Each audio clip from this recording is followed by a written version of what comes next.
প্রশান্ত মহাসাগরের বুক জুড়ে যেন প্রকৃতির ভয়াল তাণ্ডব। উত্তাল সমুদ্র গর্জে উঠেছে ধ্বংসের বার্তা নিয়ে। ঘণ্টায় প্রায় 290 কিলোমিটার বেগে ছুটে আসা সুপার টাইফুন বাভি যুক্তরাষ্ট্রের নিয়ন্ত্রণাধীন গুয়াম ও নর্দার্ন মারিয়ানা দ্বীপপুঞ্জে আঘাত হেনে সৃষ্টি করেছে আতঙ্ক।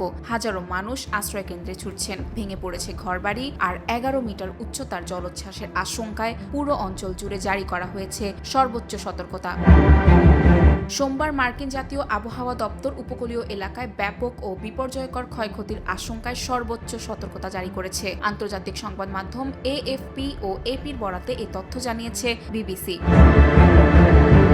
চলতি বছরের এপ্রিল মাসে একই অঞ্চলে আঘাত হেনেছিল সুপার টাইফুন সিনলাকু। সেই ক্ষয়ক্ষতির রেশ কাটতে না কাটতেই নতুন করে বাভির আঘাতে উদ্বেগ বেড়েছে। মার্কিন সামরিক বাহিনীর জয়েন্ট টাইফুন ওয়ার্নিং সেন্টার আনুষ্ঠানিকভাবে বাভিকে সুপার টাইফুন হিসেবে ঘোষণা করেছে। গত এক দশকের পরিসংখ্যান অনুযায়ী যুক্তরাষ্ট্রের ভূখণ্ড বা নিয়ন্ত্রিত অঞ্চলে আঘাত হানা ক্যাটাগরি 4 বা ক্যাটাগরি 5 মাত্রার ক্রান্তীয় ঘূর্ণিঝড়গুলোর মধ্যে এটি 11তম।